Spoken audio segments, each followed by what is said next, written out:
Hello guys, welcome in my home recording studio.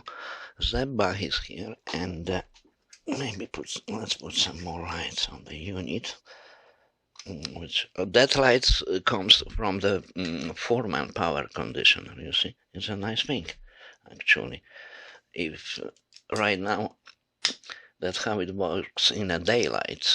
Actually I don't have a good lights here, but anyway, I hope you see the unit preamps, this one and this one. So I would like to talk about those two units and what's the story behind why I use it, why I need it, how I use it, for what I need those units. So first thing, um, what's the story behind the preamps? You know, finally, I'm a classical player. I'm not professional player on the classical, but I love it. I love it. I love it. That's my childhood. When I start playing, like a 10 years old kid. So first school was a classical guitar, and I still have it in my heart. I have big spot for the classical guitar, and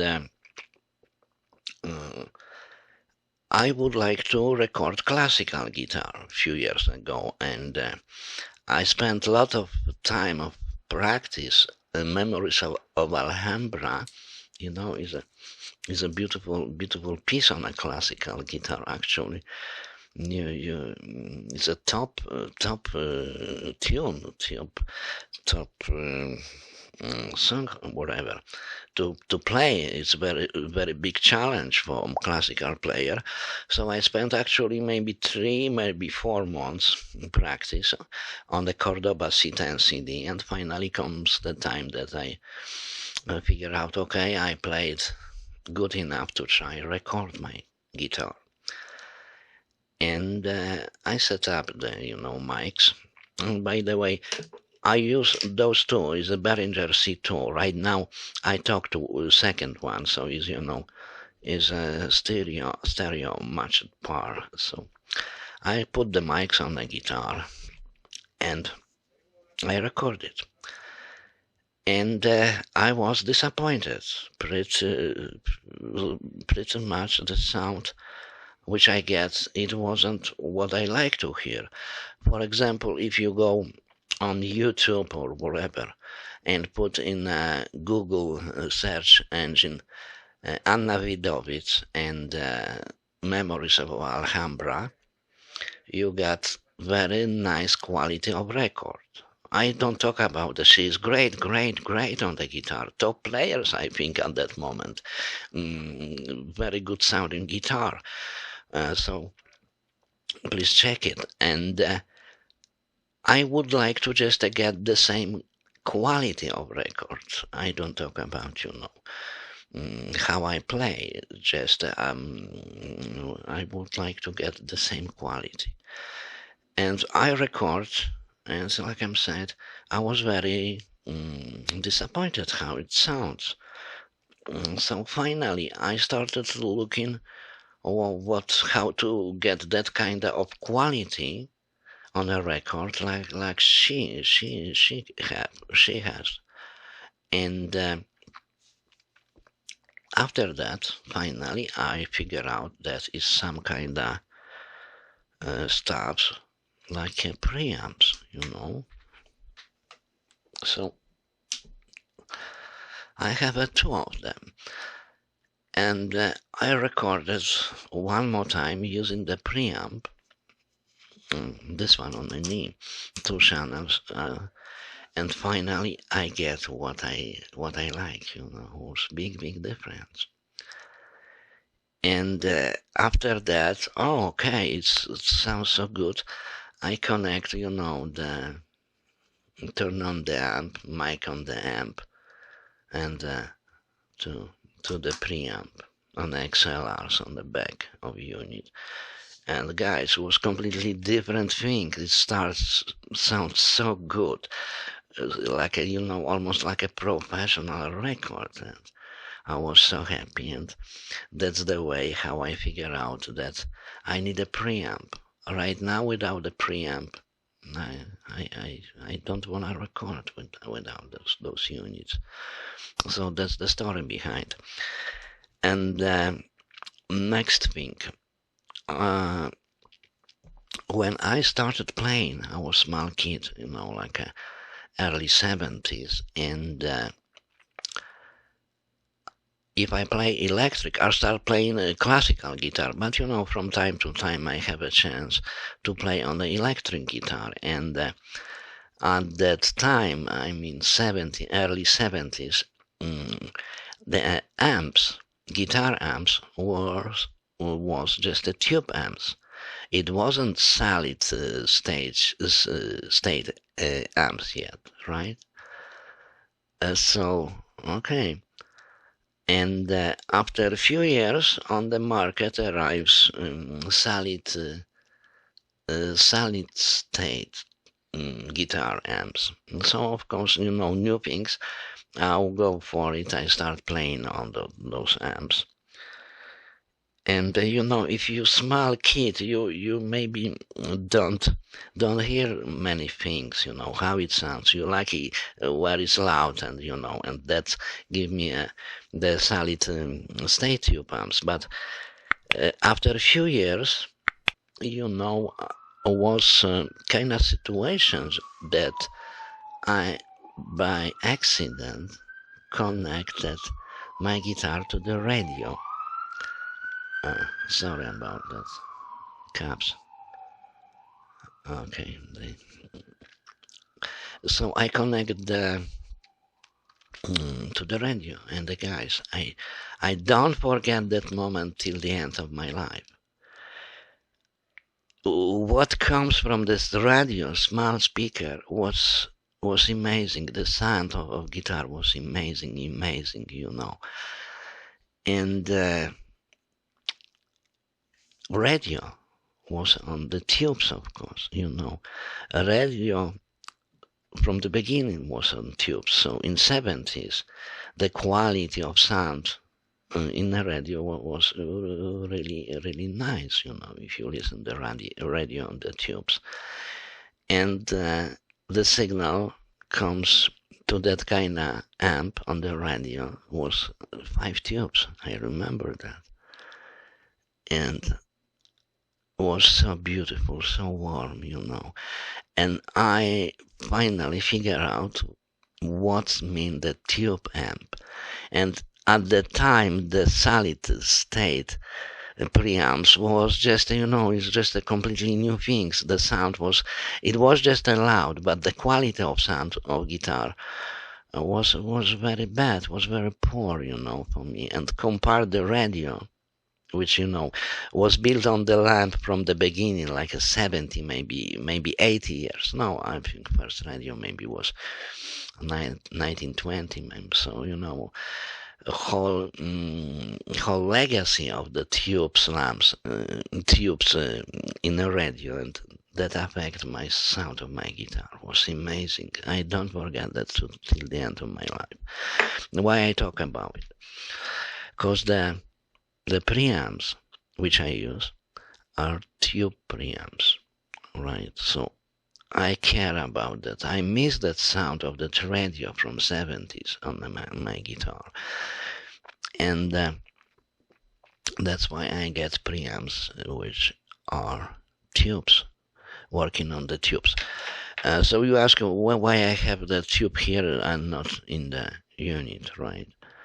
The thing is that if you get it from the factory, so factory puts very cheap Chinese tubes in the unit.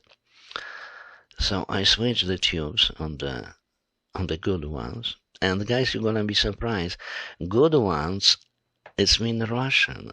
Russian tubes are very high on the market, so they are not so expensive and really good. So what I hear after changing the tube, actually I have some kind of test recording But if, for example, let's say that is on the Chinese tubes. If I switch the tubes, was something like that: 1, 2, 3 on the Chinese and 1, 2, 3 on the Russian. Was like a few dB, maybe even 4, 6 dB louder. On the headphones, what I first noticed, and so at that moment I keep the Russian tubes here in the unit. Maybe just a few words about the first one, this one here. So that is ART preamp, 2 channels, like you see, big meters. And I love that preamp, big knobs, you don't have any problems, and input gain, impedance, and the output level. Impedance, actually, my mic is on the Presonus right now, so I can't show you what makes impedance. But if I on that preamp, so if I make an impedance low, it's my mic gonna be some kind of without the highs. It's just a few dB. It's just a little bit, guys. It's not like a 6 dB or 10 dB gain. But if I go here, my mic it's more clear. So like just a little bit, few dB more on the highs. Maybe I think 3, 4, just not much, but you can hear clearly on the headphones especially. And 2 channels, same on the other side. Of course, you have a 1/4 jack input. I don't recommend connect guitar here. Gain, phantom power, plate voltage. Some kind of support for power on the tubes and the phase switch, and matrix, which allow you to record mid-side stereo and 2 stereo, 2 channels record, 2 mono channels, that kind of stuff. Very nice unit. And how I use it: if I go with the guitar, 1 mic on 1 channel, 2nd mic on the 2nd channel, of course, those mics on the amp, just my way. It's the best way, in my opinion, mic and preamp. And after that I have a beautiful input in my DAW, and I mix it, blend 2 mics together to get what I'm looking for. That was ART Pro MPA2 preamp. Next one is right here. Same thing, is a 1 channel unit, of course, tubes, and a few words about the Presonus studio channel. First thing, of course, let's take a look from that side. Input from instrument 1/4, same thing like a here on the ART. You have here also cut, lows cut to 200, and right here input 1/4. Guys, I don't use it. Like I'm saying, mics on the guitar amp and XLRs on the back. That's the way how I do recording. And right here we have 48 phantom power, right? Because that is a small diaphragm condenser, so it's push it in. It's on phase switch 1, 2, 3, 1, 2, 3. I don't know, or YouTube gonna support what I hear right now, but 1, 2, 3. Right now I have directly on the center my voice 1, 2, 3. Right now a little bit from the side, and actually 1 channel and it works. Big issue is when you have 2 channels, right? If I go here, I have to care about to keep the mics in the phase. Actually, you can do that manually in the DAW or use plugin. It's good enough when you use plugin. It works very well. I think is, if I could remember, isotope. No, but you have to care about it. So here is just I switch the phase, minus 20 dB on the input. Let's check it. 1, 2, 3, 4. I almost gone with the voice. 1, 2, 3, 4, and 80 hertz cut on the lows. Right now I'm very close to the mic. I'm sorry. Let me just take out the bass from my mic. So that is first part of that unit. Right here we have an input gain, so the same thing like here, and the output gain is here. So in that unit, output gain is here. Is no impedance adjustment in Presonus. And next up is a tube saturation. So that's the beauty. Maybe on the voice, it's hard to get it, but probably you hear that full tube drive. 1, 2, 3, 1, 2, 3, 1, 2, 3, 1, 2, 3, check. Right on a guitar, it's very easy to hear that. And actually, if I go on the guitar right here, so it goes kind of warm overdrive, just a little bit, not deep, but you can hear very well. And right now, next section is compressor. Like you see at that moment, that meter shows me my input level of my mic. If I switch here, gain reduction, right now actually shows input of my mic, right? 1, 2, 1, 2, check. You see? So it works like a regular meter.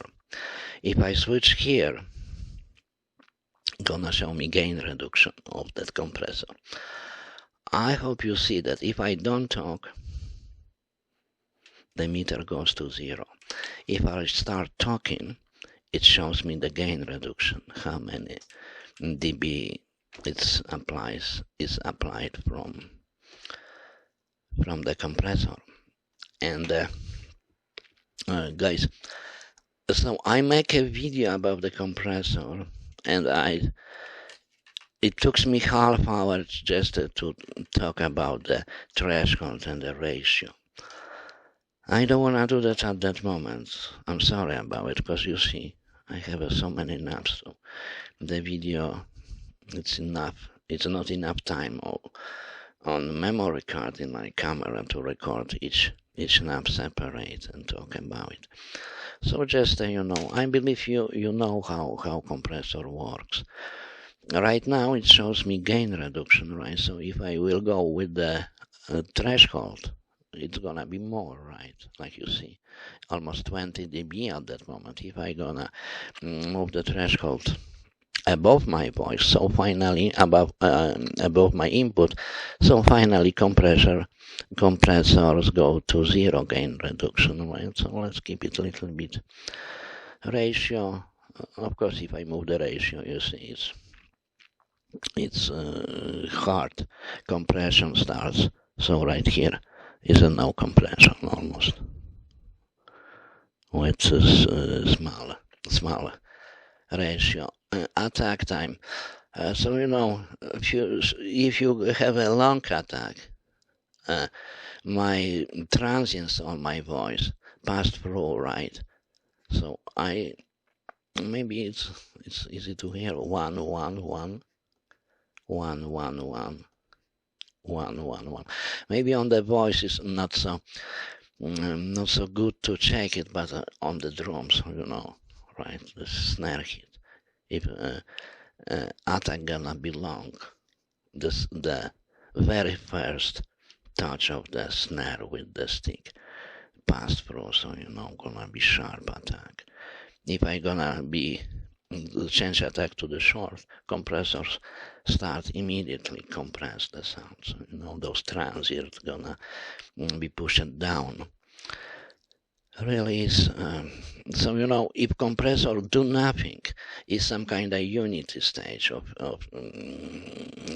the device, and the release time it's keep the time after compressor stops working, and how long it takes for compressor to back to the unity stage, right? When the unit does nothing and just waiting for next signal, next word on my voice. If your release is sorry, if your release is long, it's you feel like more compressor is applied to the mic, and of course gain, because in general, if you compress something for listen for our ears, it sounds a little bit not so loud, because we push down everything which was loud, which was above the threshold for us. So to make again same level for our ears is just a hear gain to feel the same. And right now it's bypass 1 2 3 1 2 3 1 2 3. So, and actually, if you compress, my voice comes like it's filled with the glue. It's that kind of. And if without, it's just a more air. You feel more natural, kind of like with the compressors. After compression, it's more like a radio speaker. So shortly, how it works. And compressor, is a very important thing. Most important thing in the studio, in every studio. Compressor and EQ, right? So right now I have about 7 dB compressor. Maybe let's make it a little bit less. 1 2 3 1 2 3 1 2 3, whatever. So shortly how it works. And the bypass 1 2 3 1 2 3 1 2 3 1 2 3. Maybe compress more. 1 2 3 1 2 3 1. Check check check. And the bypass. No, that is bypass. Sorry. And right now my voice is completely pushing down. Bypass 1 2 3. So let's keep it a little bit compressors. A little bit compression. Next section is EQ. Bypass EQ.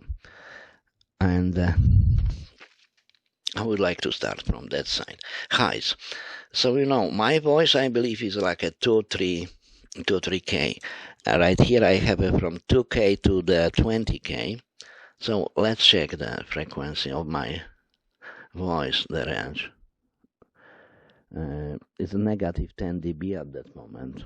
So if I go with the 10 dB, it's like that. So my voice is somewhere here. If I go, what is here, 9K, don't gonna be affect my voice. Oh, it's even do the same way. Sorry, I move.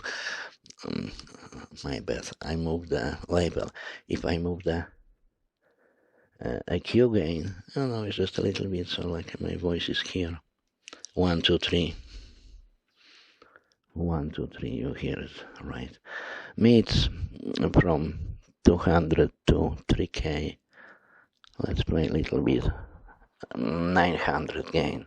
And you have a Q here, of a Q. Wide and very sharp. So that kind of stuff. Right now I boost like a 500 maybe. No boost. 500. So let's keep it somewhere. Whatever. So if you connect guitar, you can do a really nice sound here. And the lows from 20, if I sing well, to 200. Let's boost 200. Right. So that's how it works. And right now I don't do any recording right now. Just if you go live, it's good, because you don't record, and whatever you set up in the on the stage or whatever, if you use it, it goes on the line, right? But if you do recording, guys, you have to be careful, right? Because if you make, for example, something like that on the vocal, I'm exaggerated, of course, or on a guitar, and that signal with that low frequencies go to the workstation, right? So after recording, you can fix it. Maybe you can, but gonna be very hard, right?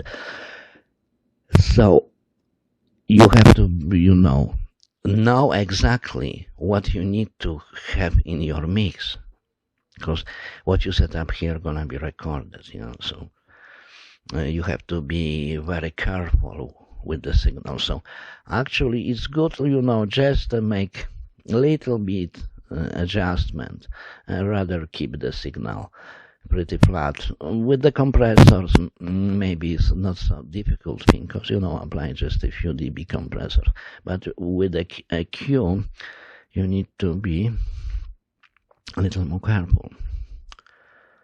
Yes, so I think maybe shortly that's it. And that's my video about the preamps. And guys, of course you can find on the line a lot of videos. Some of them even are made by Presonus guys, but for me it looks like maybe they have a knowledge about the unit, far away, deeper like I have, but I don't think they use it. For them it's just a product to sell, and for me it's some kind of stuff which I connect every few days. I connect guitar and play with the knobs, and I really use it. So I shared with you my my experience about the preamps, why I have it, and for what I use it, and so on. So okay, guys, thank you for your time. Zebach was here. And if somebody find that video helpful, I gonna be appreciate that. Thank you so much, and see you next time. Thank you. Bye bye, and take care, of course.